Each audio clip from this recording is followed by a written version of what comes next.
السلام عليكم ورحمة الله. أهلا بيكم في فيديو جديد.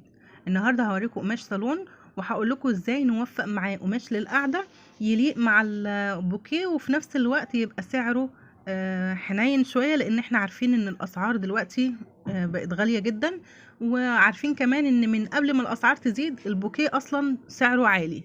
ففي ناس بتعمل في الصالون بوكيه في القعدة وفي الظهر، وفي ناس بتعمل بوكيه في الظهر بس، والقعدة بتجيب القماش السادة اللي هو من نفس الخامة دي ونفس اللون، بيبقى نازل سادة ومشجر مع بعض.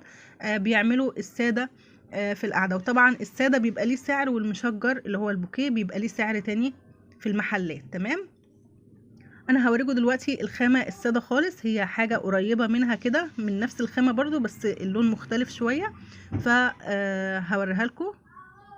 دي القماشة اللي انا بقول عليها، بتبقى من نفس الخامة بس بتبقى سادة خالص، ما فيهاش اي نقش. فبيتعمل القعدة بتتعمل من السادة ده، والظهر بيتعمل من البوكيه. لكن برضو القماشة دي بتبقى غالية جدا. طب لو عايزين نوفر شوية او عايزين يعني السعر يبقى حنين شوية، هنعمل ايه؟ هوريكم الخامة اللي تليق مع البوكيه. بصوا دي خامتها من قريب عاملة ازاي.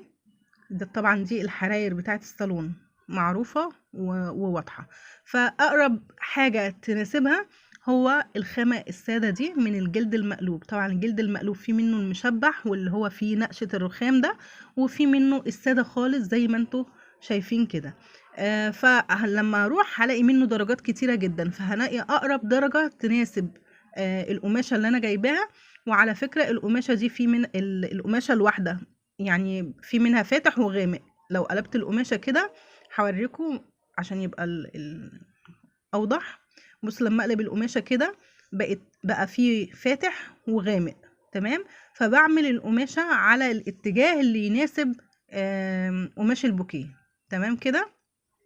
فالجلد المقلوب سعره كويس وحنين، وبما انه هيبقى ثابت مفيش شلت متحركة، هيبقى مناسب جدا للصالون. ما تنسوناش بلايك وشير واشتراك في القناة، والسلام عليكم.